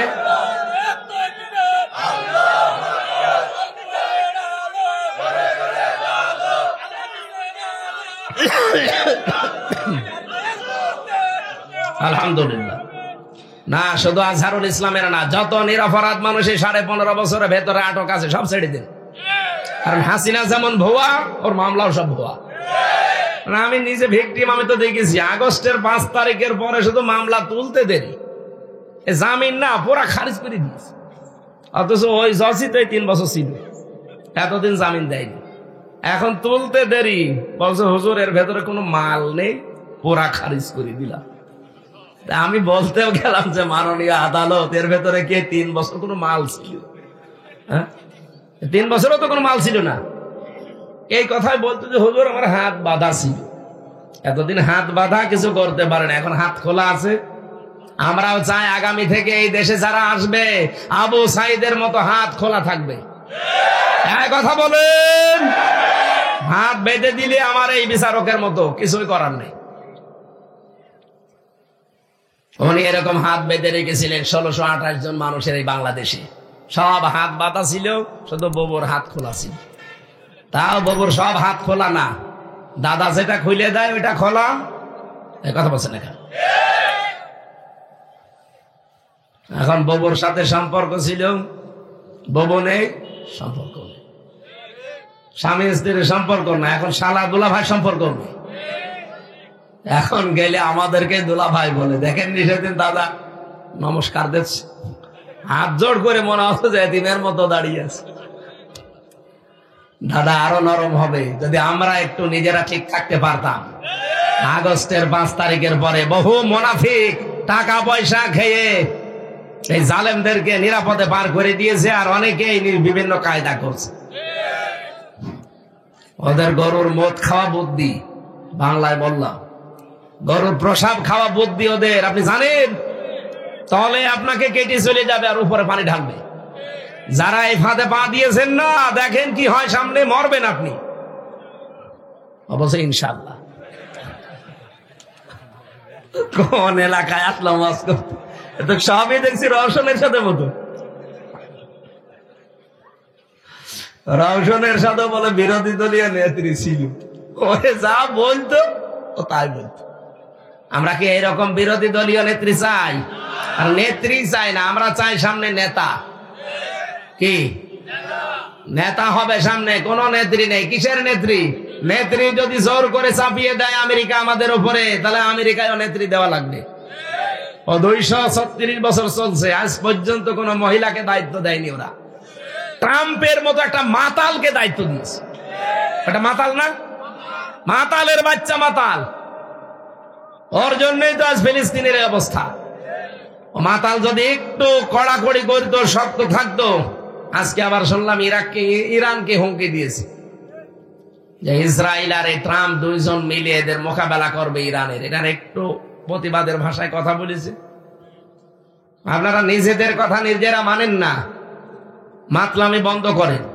নিজেরা যদি মেনে নিতেন যে নিজেদের দেশে 236 বছর চলছে, আজ পর্যন্ত একটা মহিলাকে ওরা প্রধানমন্ত্রী বানায়নি। কি কথা বলেন? কমলা হ্যারিসের মতো এত বড় শিক্ষিতা মেয়ে, তারও দায়িত্ব দেয়নি, আর আমাদের উপরে চাপিয়ে দেয়। নবীজির হাদিস হচ্ছে লা ইফলিহা কওমুন আল্লাহু আমরাহুম ইমরাতুন। ওই জাতি কখনোই সফল হতে পারে না যে জাতির দায়িত্বে কোনো মহিলা আছে। এই জন্যই 54 বছর আমরা আজ সফল না, খালি পিছিয়ে যাই। এখন সামনে আমরা সফল হতে চাই, যারাই আসবে তারা যেন পুরুষ হয়। কথা বলেন। পুরুষ হলে কি হয় একটু দেখতে পাচ্ছেন না, হালকা পাতলা। আরে পুরুষটা যদি আল্লাহওয়ালা হতো, হযরত ওমরের মতো, এই দেশটা মিনি জান্নাত হয়ে যেত।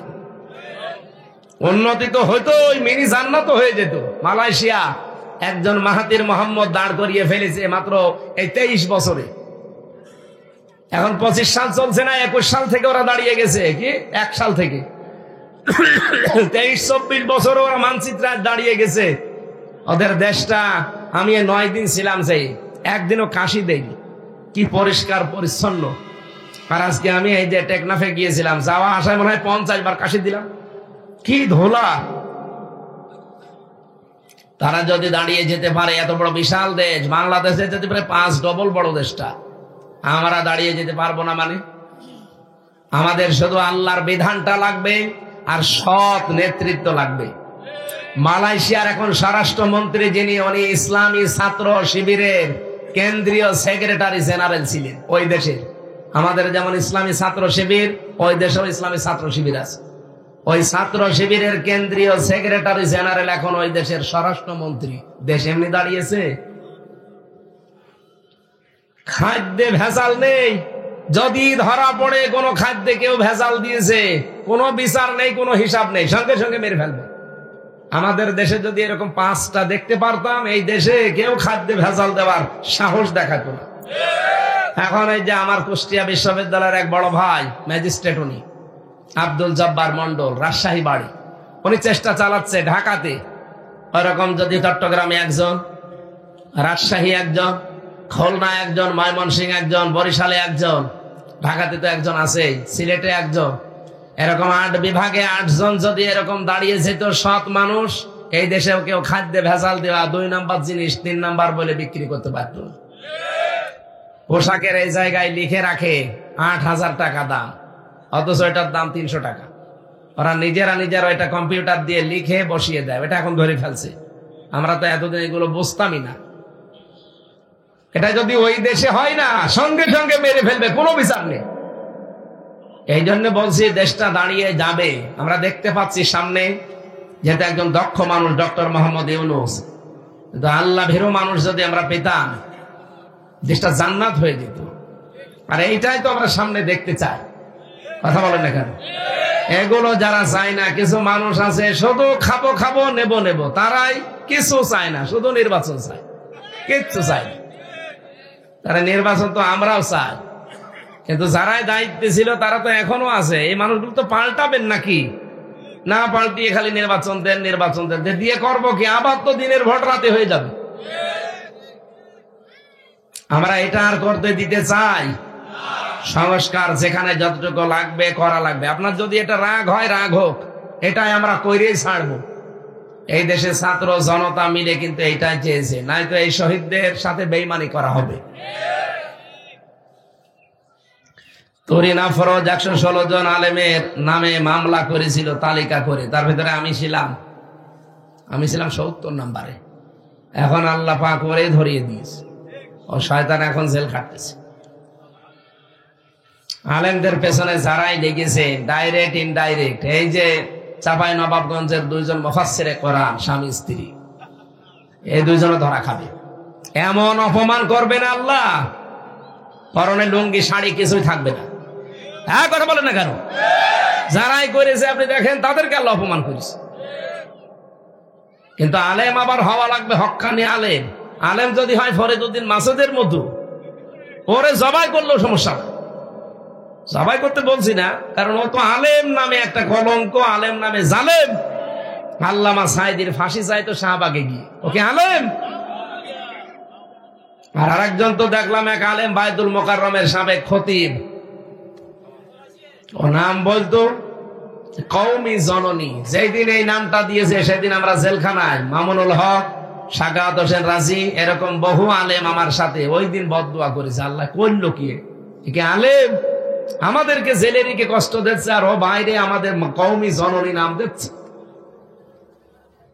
এই জন্য এইরকম আলেমকে গালি দেওয়া না, এদেরকে জোতা দিয়ে পিটালেও অসুবিধা নেই। কিন্তু আল্লামা সাঈদীর মতো মানুষকে জোতা দেওয়া না, খারাপ ধারণা করবেন, আল্লাহ কিছু দেখিয়ে দেবে। এই যে শয়তানকে খুঁজে পাওয়া যাচ্ছে না, সে ডাক্তার কি জামান যেন, মোস্তফা জামান, পরে যদি কেউ খুঁজে পায় আমার মনে হয় কুকুরের মতো পিটাবে। এত রাগ তার উপরে বাংলার জনগণের। এই শয়তান এই বাইরের দেশে প্রেসক্রিপশন মতো আল্লামা সাঈদীকে ইনজেকশন দিয়ে মেরে ফেলেছে। আর বলে না উনি স্বাভাবিক মারা গেছে। কে বলেছে? আমার সামনে দিয়ে তার আগের দিন শুনলাম বের করে নিয়ে গেছে, ভালো মানুষ, হাসতে হাসতে গিয়েছে। একটা হার্টের রোগী ওইভাবে হাসতে পারে? আপনারা আন্দাজে এরকম ফতোয়া দিয়ে দাদা বাবুদের প্রেসক্রিপশন অনুযায়ী তারা দুনিয়া থেকে বিদায় করে দিলেন। কি হয়েছে? সে শহীদ হয়েছে। আপনারা জালেম হিসাবে ইত্তাকি দাওয়াতাল মাজলুম ফাইন্নাহা লাইসা বাইনাহু ওয়া বাইনাল্লাহি হিজাব, বেঁচে থাকো মাজলুমের বরদোয়া থেকে, কারণ আল্লাহর মাঝে আর মাজলুমের মাঝে কোনো পর্দা থাকে না। আপনি আর যাই করেন এখান থেকে চেষ্টা করবেন বেঁচে থাকার। কক্সবাজারবাসী আল্লাহ রাব্বুল আলামিন যদি সত্যিকারও বন্ধু হয়, তাকে আল্লাহর তৈরি করা আইনের দিকে নিয়ে আসবে। মানুষের তৈরি করা আইন তার কাছে ঘৃণিত বানিয়ে দেবে। কিন্তু শয়তান যদি কারো বন্ধু হয়, তাকে আল্লাহর আইন থেকে বের করে নিয়ে শয়তান মানুষের তৈরি করা আইনে তাকে কাজে লাগাবে। এটাকে আমি বানালাম, আল্লাযীনা কাফারু আউলিয়াউহুমুত তাগুত ইখরিজুনাহুম মিনান নূরি ইলা যুলুমাত। নিয়ে আসেন তখন হুজুর নিয়ে আসবেন, আমার কি ভুল হচ্ছে? আপনি এরপরও মানে বুঝতে চান না কোন কারণে? আল্লাহর বন্ধু হলে আল্লাহ কাজ করবে, শয়তানের বন্ধু হলে শয়তান ওই কাজ করবে। এখন আপনি দেখেন কার বন্ধু আপনি। যদি আপনি দেখেন আমি মানুষের তৈরি করা আইন প্রতিষ্ঠার কাজ করছি, আপনি বিশ্বাস করে নিন আপনি এখনো শয়তানের বন্ধু। আর যদি আপনি দেখেন যে না আমি আল্লাহর তৈরি করা আইনের পক্ষে আছি, হলেও ভালো, না হলেও আমার অসুবিধা নেই, বেতন পাবো, আপনি বিশ্বাস করে নিন যে আল্লাহ আপনাকে বন্ধু হিসাবে কবুল করে নিয়েছে। আল্লাযীনা আমানু ওয়া রাসূলুহু, রাসূল যাদের বন্ধু হবে, রাসূলকে বন্ধু পেতে হলে 4টা কাজ দুনিয়ায় করা লাগবে। কয়টা? সূরা জুমার 2 নম্বর আয়াতে 4টা কথা আছে। আপনারা যারা ওই 4টা কথা পড়ে নেবেন, যদি দেখেন রাসূলুল্লাহর বন্ধু। আর যদি বলেন না আমি 2টা পারি না, এখনো রাসূলকে বন্ধু হিসাবে পান না। আল্লাযীনা আমানু, যারা তোমাদের ভেতরে ইমানদার তারা তোমাদের বন্ধু হবে। ইমানদারের প্রথম কাজ, তারা নামাজ কায়েমের আন্দোলন করবে। এই নামাজ কায়েম কি করা যায় একা একা না রাষ্ট্রীয় ভাবে? বলেন। আল্লাযীনা ইম্মাক্কান্নাহুম ফিল আরদি আকামুস সালাহ, আমি যদি জমিনে শাসন ক্ষমতা ইমানদারকে দান করি, তার প্রথম কাজ হবে সে নামাজ কায়েম করবে। তা আমরা তো এইটার কথাই বলতে চাই। বাহাদুর সাহেবের মতো 151 জন বানাতে চাই এই কারণে, কারণ নামাজের বিল আনবে, যাকাতের বিল আনবে, চুরির বিল আনবে, ডাকাতির বিল আনবে। এই কথা বলেন না কেন? আর এগুলো ব্যক্তিগত ভাবে করা যায় না, এগুলো আইন পাশ করতে হলে ক্ষমতা লাগে। এই ক্ষমতার জন্য যদি কাজ করে কেউ দুনিয়াদার বলেন, কেউ ধর্ম ব্যবসায়ী বলেন, যা ভাল লাগে বলেন, আপনার মুখ আপনার জবান একদিন এমনি বন্ধ হয়ে যাবে। 2 নম্বরে না যাকাত, যারা যাকাত কায়েম করতে চায়, এইটাও রাষ্ট্রীয় ভাবে করা লাগে। যাকাতের যতগুলো পয়েন্ট আছে আমরা কিছু অনেকে জানি না। যাকাতের ভেতরে যে অর্থনীতির যে মূল নীতিগুলো আছে, এগুলো আমরা রাষ্ট্রীয় ভাবে কায়েম করতে চাই। মোশারাকা, মদারাবা, মোরাবাহা, বায়ে সালাম, বায়ে ইস্তেসনা, বায়ে মুআজ্জাল, ওয়াহেদা, এরকম 28টা নিয়ম আছে। এগুলো শুধু ইসলামী ব্যাংকে চলবে কেন? এগুলো সব ব্যাংকে চলবে। সোনালী, রূপালী, চৈতালি ব্যাংক আছে, ওটাও হবে। পোবালি, যত ব্যাংক আছে সব ব্যাংক চলবে ইসলামী ব্যাংকের আদলে, কারণ এই ব্যাংকে যেমন চলে ইসলামের নিয়ম, ওই ব্যাংকেও চলবে। কিন্তু এটা তৈরি করতে হলে রাষ্ট্রীয় ভাবে যাকাত ভিত্তিক অর্থনীতি কায়েম করা লাগবে। আর এটা তো করবে ফেরেশতারা। আল্লাযীনা আমানু ইয়াকিমুনাস সালাতা ওয়া ইউতুনাজ যাকাতা ওয়া হুম রাকিউন, তারা রুকুকারীদের সাথে রুকু করবে, তার মানে জামাতবদ্ধ হয়ে তারা নামাজ পড়বে জামাতে। আল্লাহ এই 3টা গুণ যাদের ভেতরে দেখবেন, তাদেরকে আপনি বন্ধু হিসাবে গ্রহণ করবেন। এই 3 বন্ধু যদি আপনার হয়, আপনি দুনিয়া আখিরাতে সাকসেস হবেন। কাতাবাল্লাহু লা আগলিবান্না আনা ওয়া রাসূলি ইন্নাল্লাহা কাবিয়্যুন আজিজ। আমি লিখে দিলাম যে আমি অবশ্যই আর আমার রাসূল আমরা গালেব হব। সুবহানাল্লাহ বলতে পারেন না? আল্লাহ ওই দৃশ্যগুলোর সামনে যেন এই আয়াতের আদলে দেখার তৌফিক দেন। রাত 12টা বেজে গেছে, এখন আর কথা বলা সম্ভব হচ্ছে না। মেয়েদের জন্য কিছু আলাদা বিষয়ে কথা বলা দরকার ছিল। মুহতারাম নিম্নের ভাইদের জন্য দোয়া করে, অবশ্যই দোয়া করছি। আল্লাহুম্মা আমিন। লা ইলাহা ইল্লা আনতা সুবহানাক ইন্নী কুনতু মিনাজ জালিমিন। আল্লাহ তাআলা, মোনাজাতটা বসে করা লাগবে ভাই। আমি এখন এতক্ষণ অনেক কিছু বলি নাই, বসেন মোনাজাতটা বসে করেন, বসেন। আর আমার মেয়েদের উপরে লেখা জেলখানার কিছু বই আছে, যে দাম্পত্য জীবনে আমাদের কলহ কেন হয় আর এটা মেটাতে হয় কি পদ্ধতিতে। আমি লিখেছিলাম জেলে, এগুলো পাবলিশড হয়েছে, গাড়িতে পাওয়া যায় অথবা এখানে যদি থাকে। আপনাদের মেয়েদের জন্য, নিজের বউর জন্য, মায়ের জন্য নিয়ে পড়াবেন। 120 পৃষ্ঠা লিখেছি, অবশ্যই কাজে লাগবে, অনেক তথ্য দেওয়া আছে। লা হাওলা ওয়ালা কুওয়াতা ইল্লা বিল্লাহিল আলিয়্যিল আযীম। রব্বানা আতিনা ফিদ দুনিয়া হাসানা ওয়া ফিল আখিরাতি হাসানা ওয়া কিনা আযাবান নার ওয়া আদখিলনাল জান্নাতা মা'আল আবরার ইয়া আজিজ ইয়া গফফার ইয়া রাব্বাল আলামিন। আল্লাহ তাআলা কক্সবাজার রামু চা বাগানে এলাকার দিকে তাকাও। এই গভীর রজনী, রাত 12টা বাজে এখন। তোমার অনেক বান্দা বান্দি মিলিয়ে আমরা কোরআনের কিছু কথা শুনেছি। এই কথাগুলো আমাদের প্র্যাকটিক্যাল লাইফে তুমি সেট করে দাও। সওয়াব যদি দিয়ে থাকো নবীজির রওজায় পৌঁছিয়ে দাও। তামাম দুনিয়ার মাটির নিচে যারা ঈমান নিয়ে ঘুমিয়ে আছে এদের মাফ করে দাও। আল্লাহ, ফিলিস্তিনের এই মুসলমানদের জন্য তুমি হামে ও নাসির হয়ে যাও। ইসরায়েলকে পৃথিবীর মানচিত্র থেকে তুমি গায়েব করে দাও।